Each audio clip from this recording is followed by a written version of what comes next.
Hello friends, welcome to தோட்டமும் தோப்பும். இன்றைக்கி வீடியோ எதை பற்றி அப்படின்னா, தேங்காயிலிருந்து எண்ணெய் எப்படி எடுக்கலாம் அப்படின்னு பார்க்கலாம் வாங்க. முதல்லையே பருப்பு உடச்சி வெயிலில் காய வச்சு எடுத்து வீட்டில் வச்சுருந்த பருப்புங்க இது. ஆட்டுற அன்னைக்கு காலையில் வெயிலில் போட்டு எடுத்துகிட்டு போனால் எண்ணெய் நல்லா வரும் அப்படிங்கிறக்காக வெயிலில் போட்டிருந்தது. பாருங்கள் பருப்பு எப்படி காஞ்சிருக்கு அப்படின்னு. அமுத்துனா சத்தம் எப்படி வருதுன்னு பாருங்கள். நல்லா பருப்பு காஞ்சிடணுங்க. பாருங்களேன், நல்லா காஞ்சிடணும். அப்போ தான் எண்ணெய் நல்லா வரும். இல்லை அப்படின்னா புண்ணாக்கில் எண்ணெய் போயிடுங்க. ஆட்டை போகிற அன்றைக்கி கொஞ்சம் வெயிலில் போட்டு எடுத்துகிட்டு போனோம் அப்படின்னா எண்ணெய் நல்லா வரும் அப்படிங்கிறதுக்காக காய போட்டிருக்கு. அந்த பருப்பில் ஆகாத பருப்புகளை பொறுக்கி தனியாகவும், ரொம்ப சிறு சிறுசாக இருக்கிறத பொறுக்கி தனியாகவும் வச்சுருக்கேங்க. அதை கோழிக்கு போட்டுக்கலாம். ரொம்ப சிறுசாக இருக்கிறத ஆகிற பருப்பை ஆட்டிக்கலாம். ஆகாத பருப்பை அங்கேயே விலைக்கு வாங்குவாங்கங்க. அவங்க கொடுத்துடலாம் அப்படிங்கிறக்காக பையில் போட்டு கட்டி வச்சுட்டாங்க. சரி, ஓகே அப்படின்ட்டு உடச்சி போட்டிருக்க பருப்பை இதை அள்ளுனா கிளம்பலாங்க மில்லுக்கு. இவ்வளோ பருப்பு எதுக்கு அப்படின்னு கேட்டிங்கன்னா, எங்கள் வீட்டில் புழங்கிறது எல்லாமே தேங்காய் எண்ணெயில் தாங்க. தோசைக்கு மட்டும்தான் கல்லெண்ணெயும் நல்லெண்ணெயும் வாங்கிக்குவோம். மீதி வீட்டுக்கு எல்லாமே தேங்காய் எண்ணெய் தாங்க. சரி, போகிறதே போகிறோம், வீட்டில் கறி மசால் முடிஞ்சது, வறுத்து தரோம், அரைச்சிட்டு வந்துரு அப்படின்னாங்க. சரி அப்படின்ட்டு இதை எடுக்கலான்ட்டு உள்ளே வந்தாங்க. இதில் எங்கள் என்னென்ன அரைச்சிருக்காங்க அப்படின்னா, கொத்தமல்லி, சீரகம், மிளகு, பட்டை, சோம்பு, வரமிளகாய் இது மட்டும் போட்டு வறுத்துருக்காங்கங்க. இது கறி மசாலுக்கு மிளகுடி எல்லாம் சிக்கன் மட்டன் செய்கிறதுக்கான பொடிங்க. சரி, இதையும் கையோடு அரைச்சிட்டு வந்துடலாம் அப்படிங்கிறக்காக எடுத்துகிட்டு போகிறக்கு வந்தேங்க. இது ரெகுலராகவே அரைச்சி வச்சுக்குவோங்க. ஒரே முட்டை அரைக்கிறதில்ல, மூய கொஞ்சம் கொஞ்சமாக அரைச்சி வச்சுக்குவோங்க. மில்லுக்கு வண்டியில் கிளம்பிட வேண்டியதாங்க. வாங்க என்னோட சேர்ந்து பார்க்கலாம். மில்லுக்கு வந்தாச்சுங்க. பருப்பு 18 கிலோ இருந்தது. நான் 10 லிட்டர் கேன் தான் கொண்டு வந்திருந்தேன். சரி, 10 லிட்டருக்கு ஆட்டிக்கிட்டு மீதி விலைக்கு கொடுத்துடலாம் அப்படின்ட்டு 15 கிலோ போட்டால் 10 லிட்டர் எண்ணெய் வரும். அந்த அக்கா 16 கிலோ போட்டால் தான் 10 லிட்டர் எண்ணெய் வருங்கண்ணே அப்படின்னாங்க. சரி அப்படின்ட்டு 2 கிலோ அந்த அக்கா விலைக்கு எடுத்துக்கிறோம்னாங்கங்க. சரின்ட்டு அந்த அக்காட்டு கொடுத்தேன். அந்த அக்கா தராசில் இடம் வச்சுட்டு 2 கிலோ எடுத்துகிட்ருக்காங்க. இந்த பருப்பு என்ன ரேட்டுக்கு எடுத்தாங்க அப்படின்னா 80 ரூபாய்க்கு எடுத்தாங்கங்க. நம்ம பருப்பு அந்த ஆட்டின பருப்பு 80 ரூபாய்க்கு எடுத்தாங்க. அந்த பழைய பருப்பு ஆகாத பருப்புன்னு எடுத்துகிட்டு வந்தேன் இல்லைங்களா, அது 50 ரூபாய்க்கு எடுத்தாங்க. நல்ல பருப்பு 80, ஆகாத பருப்பு 50ங்க. சரி, ஓகே, அந்த அக்கா இழுத்துக்கிட்டு போகிறாங்க. நாம் அந்த அக்கா பிறகுக்கே போவோம், என்ன பண்ணுறாங்க அப்படின்னு பார்க்கலாம். 2 செக்கு வச்சுருக்காங்கங்க. ஒன்றில் கல்லெண்ணெய் ஆட்டுறாங்க, ஒன்றில் தேங்காய் எண்ணெய் ஆட்டுறாங்க. கல்லெண்ணெய் ஆட்டுறதுல தேங்காய் எண்ணெய் ஆட்டுறதில்ல, தேங்காய் எண்ணெய் ஆட்டுறதுல கல்லெண்ணெய் ஆட்டுறதில்ல. பாருங்களேன், இந்த சைடு இருக்கிற செக்கு கல்லெண்ணெய் ஆட்டுறது, தேங்காய் எண்ணெய் ஆட்டுற செக்கு எம்டியாக தான் இருக்குது. அதனால நம்ம பருப்பை போடுறாங்கங்க. கல்லெண்ணெய் ஆட்டுறக்கு லேட் ஆகுமாமாங்க. இதை விட லேட் ஆகுமாமா. அதனால அது கிலோவுக்கு 15 ரூபா வாங்குறாங்கங்க. தேங்காய் ஆட்டுறக்கு கிலோவுக்கு 12 ரூபா வாங்குறாங்க. நம்மளது 16 கிலோ இருந்தது. பாருங்கள், இந்த கல்லெண்ணெய் ஆட்டிட்டாங்க. அந்த புண்ணாக்கும் மேலே வந்துருச்சு பாருங்கள். அது தள்ளி விட்டுட்ருக்காங்க. புண்ணாக்கு பாருங்களேன், சுத்தமாகவே எண்ணெய் பிரிஞ்சு வந்துருச்சு. கீழேயும் எண்ணெய் வரல பாருங்கள். நாம் போகிற டைமுக்கு வேறு யாராவது பருப்பு ஆட்டிகிட்டு இருந்தாங்க அப்படின்னா நம்ம வெயிட் பண்ணி தாங்க ஆட்டணும். அவங்களது தேங்காய் எண்ணெய் ஆட்டினதுக்கப்புறம் தான் நம்மளது போடுவாங்க. இப்படி செக்கு எம்டியாக இருந்தது அப்படின்னா நம்ம கொண்டு போனதையும் உடனே போட்டுருவாங்க. மில்லில் 2-3 ஆள் இருக்காங்க. அவங்க நான் சாப்பிடவே போனாலும் ஒரு ஆள் கண்டிப்பாக இருப்பாங்கங்க. செக்கு மட்டும் எம்டியாக இருந்துச்சு அப்படின்னா உடனே ஆட்டி கொடுத்துருவாங்கங்க. இது ஆட்டுறக்கு குறைஞ்சது 1 மணி நேரம் ஆகுதுங்க. கொஞ்சம் கொஞ்சமாக ஃபஸ்ட்டு போடுறாங்க, அப்புறம் தான் பூரா ஒரே முட்டை போடுறாங்கங்க. பாருங்களேன், கொஞ்சம் பருப்பு எடுத்து போட்டிருக்காங்க நம்ம பருப்பு உள்ள. அது ரொம்ப நேரம் ஆகுதுங்க சுற்றி. அந்த பருப்பு உடஞ்சி அப்புறம்தான் எண்ணெய் வெளியே வருது. நான் எண்ணெய் வருமானே பார்த்துக்கிட்டு இருந்தேங்க. எண்ணெய் கிட்டத்தட்ட ஒரு 10 நிமிஷம் ஆட்டினதுக்கப்புறம் தான் எண்ணெயே வந்ததுங்க. கொஞ்சம் கொஞ்சமாக பருப்பு போட்டு தான் நான் நல்லா உடஞ்சதுக்கப்புறம் தான் அடுத்த பேட்ச் போடுறாங்க. ஆனால் ஃபுல்லுமே ஒரே வாயில் கொட்டிடுறாங்கங்க. தள்ளி விட்டுக்கிட்டே இருக்காங்க. பருப்பை பாதி பாதியாக அறுத்து கொண்டு போயிருந்தாலும் அவங்களுக்கு அரைக்கிறதுக்கு ஈஸியாக இருக்குங்க. ஃப்ரீயாக இருக்கிற அன்றைக்கி ஆத்தா அறுத்து கொடுத்தாங்கன்னா அப்படி இருக்கும். இல்லை அப்படின்னா இப்படி முழுசாகவும் கொண்டு போயிடுவோங்க, அறுத்தும் கொண்டு போவோம். இப்படித்தான் கொண்டு வரணும் அப்படின்னலாம் அவங்க எதுவும் சொல்கிறதில்ல. நாம் எப்படி கொண்டு போகிறோமோ அப்படி அரைச்சி கொடுக்குறாங்கங்க. எண்ணெய் வருதான்னு பார்த்தேன், எண்ணெயெல்லாம் வரலைங்க. ஒரு 10 நிமிஷம் ஆனதுக்கப்புறம் தான் வந்துச்சு. பருப்பு போட்டுக்கிட்டே இருக்காங்க. அந்த பருப்பு நசுங்கினதுக்கப்புறம் அடுத்த பருப்பு போட ஆரம்பிச்சிடுறாங்க. இது மரச்செக்கா அப்படின்னு கேட்டால் இல்லைங்க, மரச்செக்கல்ல.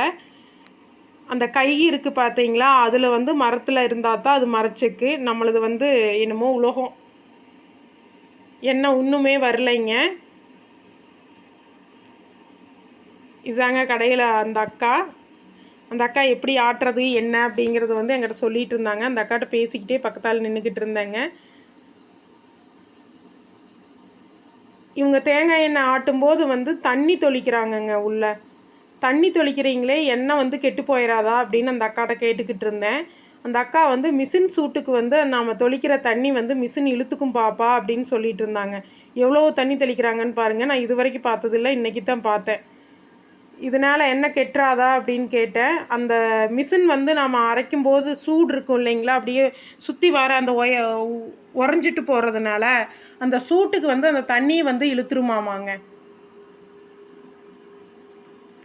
நல்ல எண்ணெய்னாவே கெட்டாத்தான் அது நல்லெண்ணெய் இல்லைங்களா.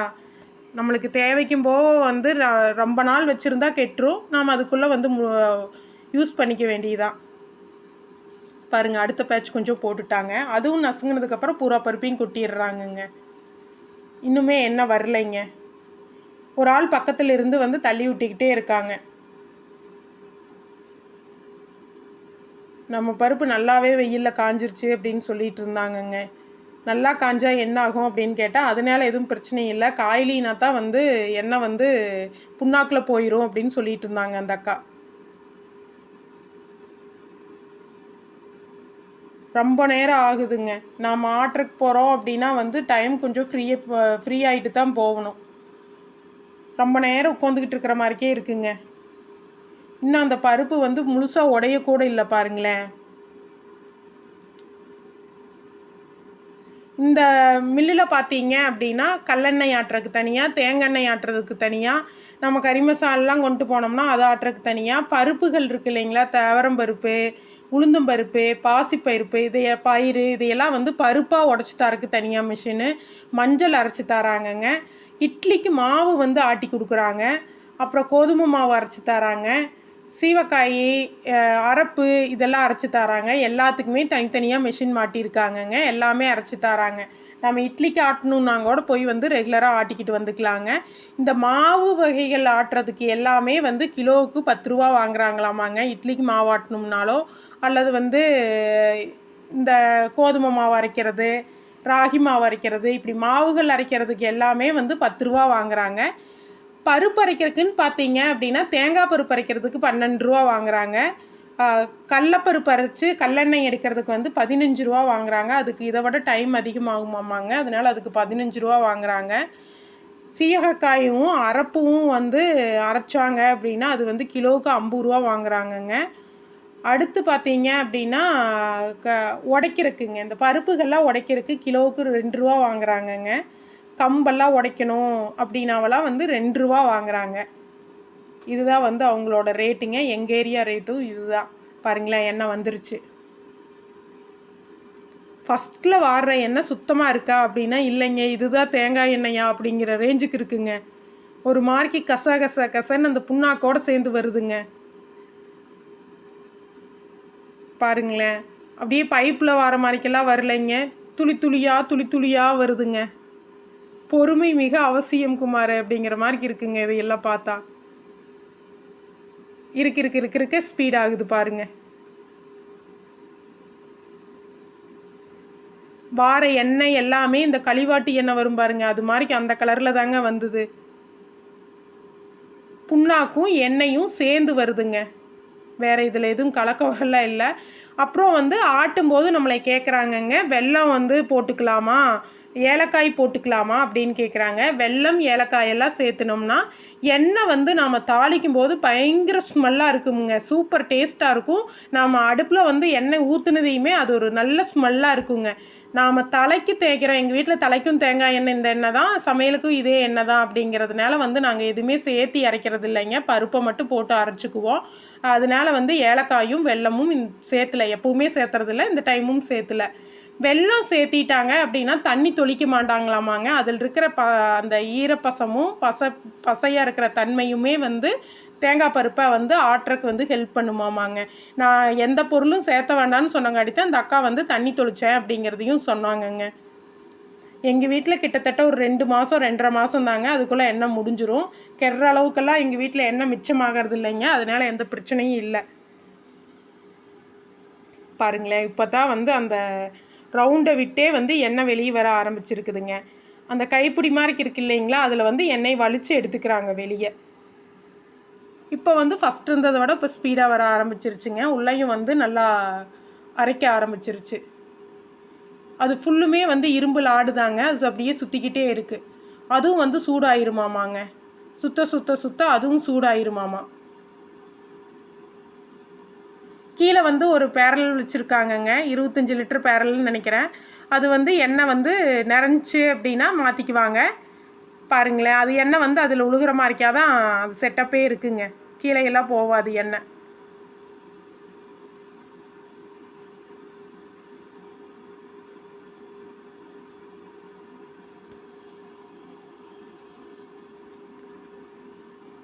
அந்த அந்த ஓட்டை இருக்கு இல்லைங்களா, அந்த ஓட்டையில் வந்து புண்ணாக்கு வந்து அப்பிக்கிச்சு அப்படின்னா கையை வெளியே விட்டு எடுக்கிறாங்கங்க. வெளியே விட்டு எடுத்து எண்ணெயும் வலித்து எடுத்துடுறாங்க. ஃபஸ்ட்டு வந்து க்ளீன் பண்ணி விட்டால் தான் எண்ணெய் நல்லா வருமாமாங்க. அந்த அந்த சுற்றி இருக்கிற அந்த ரவுண்டுக்குள் இருக்கிறையும் எண்ணெயும் எடுத்துட்டாங்க. அந்த எண்ணெயை எடுத்து அதுக்குன்னு தனியாக ஒரு பக்கெட் மேலே வச்சு தான் எடுத்தாங்கங்க. எடுத்து அதை வந்து அந்த சுற்றியும் சுற்றுற அந்த ரவுண்ட் ஷேப் இருக்குது இல்லைங்களா, அதில் ஊற்றி விட்டாங்க. அந்த மிஷின் வந்து சூடாகாமல் இருக்கிறக்காமாங்க. அது காஞ்சி தான் இருக்கும், அது கொஞ்சம் பசையாகணும் அப்படின்னு சொல்லிட்டு அந்த எண்ணெயை அதில் ஊற்றிட்டாங்க. ஊற்றி அடுத்த பேரலில் பிடிச்சிக்கிறாங்கங்க. பிடிச்சிட்டு அந்த எண்ணெயும் எடுத்து இந்த தேங்காய்க்குள்ளே ஊற்றிடுறாங்கங்க. அரைச்சிக்கிட்டு இருக்கிற தேங்காய் பருப்புக்குள்ளே ஊற்றிடுறாங்க. பாருங்களேன்,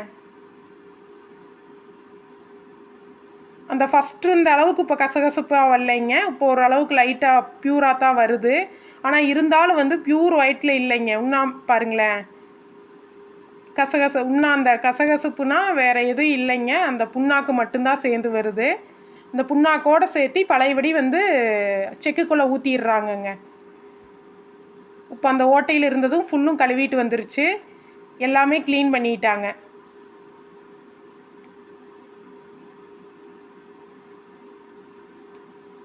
ஃபுல்லுமே வலிச்சு எடுத்துட்றாங்கங்க.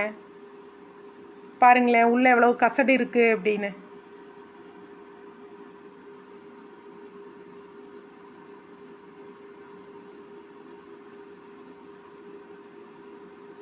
இதுக்கு இந்த மிஷினுக்கு வந்து தள்ளி விடுற வேலை மட்டும்தாங்க, வேறு எந்த வேலையும் இல்லை.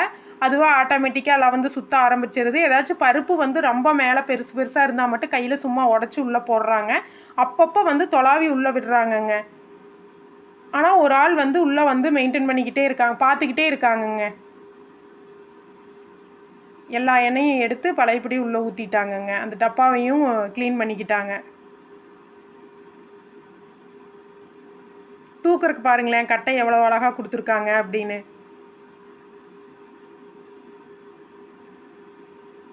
படிக்கட்டுறக்கு அந்த சல்லடை தொலாவுனாங்கங்க, அங்கே இல்லை.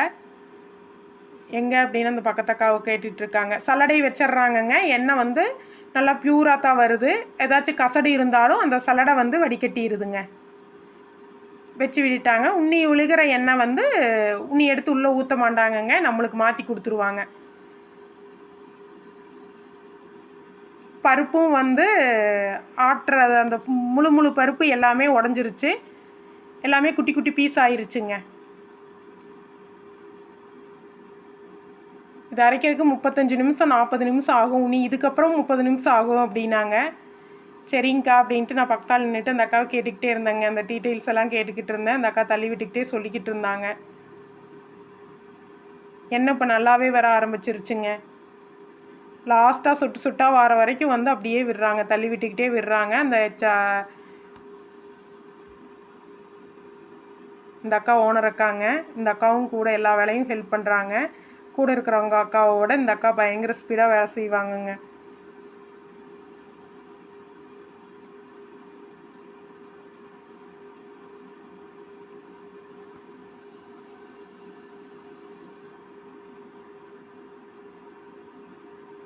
ஒரு குச்சி போட்டு தாங்க தள்ளி விடுறாங்க. கைக்கு பட்டுட்டா கை சிக்கிக்கும் இல்லைங்களா, ஒரு குச்சி போட்டு தான் தள்ளி விடுறாங்க.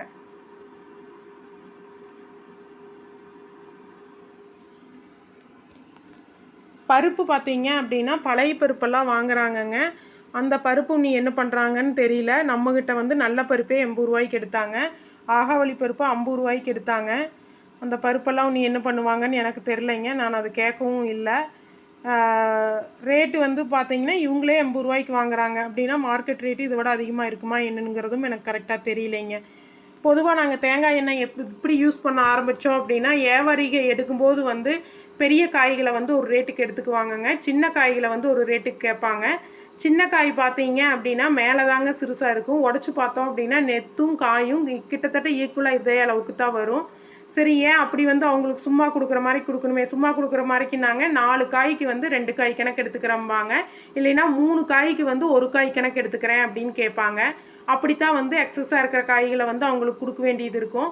சரி, அப்படி இருக்கும்போது நாம் ஏன் வந்து எண்ணெயும் பார்த்தீங்க அப்படின்னா வந்து நம்மக்கிட்ட ஒரு ரேட்டு, அங்கே ஒரு ரேட்டு. சரி, நாமளாக உடச்சி வீட்டு தேவைக்கு பயன்படுத்திக்கிட்டா கூட வந்து வீட்டு யூஸுக்காவது ஆகும் அப்படிங்கிறதுக்காகத்தாங்க தேங்காய் எண்ணெய் யூஸ் பண்ண ஆரம்பித்தோம். இப்போ வந்து ரெகுலராகவே வீட்டில் தேங்காய் எண்ணெய்ங்கிற மாதிரிக்கு மாறிடுச்சுங்க. அந்த டேஸ்ட்டுக்கு நாங்களாம் அடிக்ட் ஆகிட்டோம். அந்த கறி மசாலா கொண்டு வந்தோம் இல்லைங்களா, அது அந்த அக்கா அரைச்சாங்க. அது வந்து ஒரு 2 நிமிஷத்தில் அரைச்சிட்டாங்கங்க. கொட்டுனதையும் வெளியே வந்துருச்சு. 1 கிலோ தான் கொண்டு போயிருந்தேன். கொட்டுனதையும் அரைச்சிட்டாங்க. 2 டைம் போட்டு எடுத்து கொடுத்தாங்கங்க. இந்த வேலை குயிக்காக முடிஞ்சிருச்சுங்க. தொட்டு பார்க்குறாங்க, பருப்பருன்னு இருந்ததுன்னா இன்னொருக்கா கொட்டி அரைச்சி தந்துடுறாங்கங்க. இதை தள்ளி விடணுமா அப்படின்னா மிஷினே உள்ளே இழுத்துக்குதுங்க. இது ஒன்றும் தெரில பாருங்களேன்.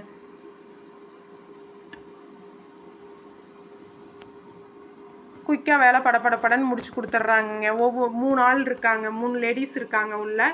நம்ம போனதையும் வந்து மிஷின் மட்டும் ஃப்ரீயாக இருந்தால் சரிங்க, நம்ம வேலைகளை வந்து குயிக்காக முடிச்சு கொடுத்துட்றாங்க.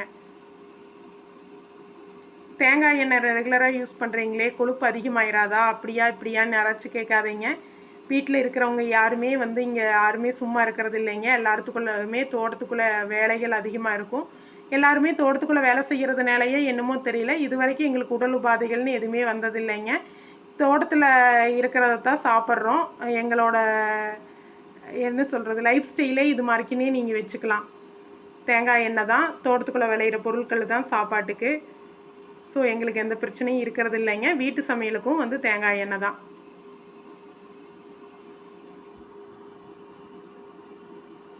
ரெண்டாவது டைம் போடுறாங்கங்க, அரைச்சிட்டாங்க.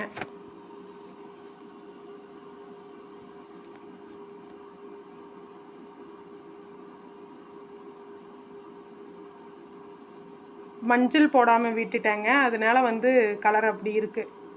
வாங்கிட்டு வர சொல்லியிருந்தாங்க, இந்த தடவை லிஸ்ட்டில் எழுதாமல் விட்டுட்டேன். சரி, செய்யும்போது மஞ்சள் தூள் சேர்த்திக்கலாம் அப்படின்ட்டு விட்டாச்சு. அது என்னடானா கலர் வந்து பயங்கரமான கலரில் இருக்குதுங்க.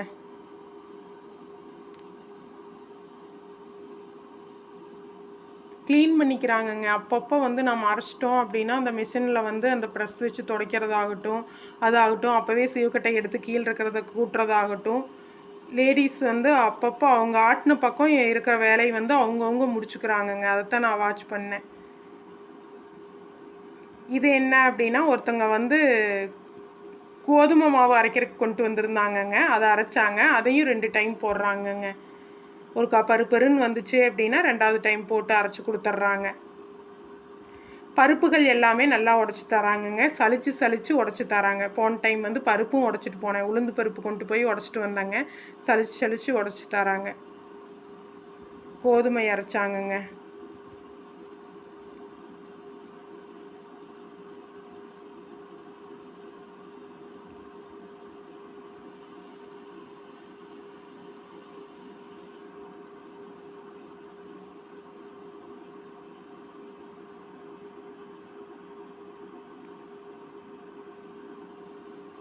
இதுக்குமே கிலோவுக்கு 10 ரூபா வாங்குறாங்கங்க. கோதுமைக்கும் கிலோ 10 ரூபாய்க்கு வாங்குறாங்க. ராகி மாவு அரைச்சோம்னாலும் 10 ரூபா வாங்குறாங்க. மாவு அதான் மாவு எல்லா மாவுக்குமே வந்து 10 ரூபா வாங்குறாங்கங்க. நம்ம ஒரு கிலோவெல்லாம் கொண்டு வந்தோம்னா ஒரு மிஷின் ஆன் பண்ணி அதுக்கு 10 ரூபா வாங்கினாங்கன்னா அவங்களுக்கு கட்டாதோ அப்படின்னு எனக்கு ஒரு ஃபீல் ஆச்சுங்க. என்னன்னு தெரியல.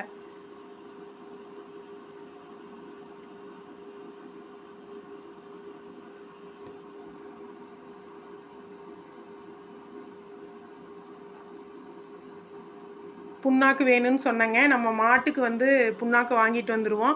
இப்போ அரைக்கிறதுக்கு வந்து கூலி அவங்க எடுக்கலை அப்படின்னா வந்து நாம் புண்ணாக்கை கொடுத்துட்டோம் அப்படின்னா அவங்க வந்து நம்மக்கிட்ட அந்த 12 ரூபா வாங்க மாட்டாங்கங்க. தேங்காய் புண்ணாக்கை வச்சுக்குவாங்க.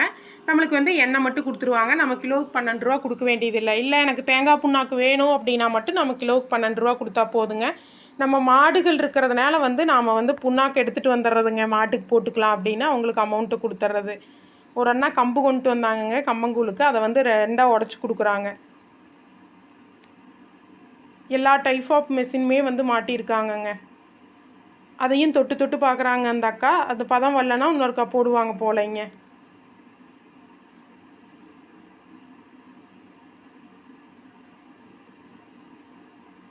அடிக்கிற வெயிலுக்கு கம்மங்கூழ் ரெகுலராக எடுத்துக்கிறது நல்லது தானேங்க. சரி ஓகே எங்களை தாட்டி விடுங்கக்கா அப்படின்னு சொல்லிட்டு இருந்தேன். வெயிட் பார்த்தாங்க. எண்ணெயையும் புண்ணாக்கையும் வச்சு வெயிட் பார்க்குறாங்கங்க. 10.5 லிட்டர் வந்தது நம்மளுக்கு. 16 கிலோவுக்கு 10.5 லிட்டர் வந்ததுங்க. புண்ணாக்கு வந்து 5 கிலோ கொடுத்தாங்க. சரின்ட்டு வாங்கிட்டு வீட்டுக்கு கிளம்பிட்டேங்க. பாருங்களேன் எச்சா புண்ணாக்கு இருக்குதுன்னு சொல்லி எடுத்துக்கிட்டு இருக்காங்க. அவ்வளோதாங்க, கிளம்பியாச்சுங்க. பாய்.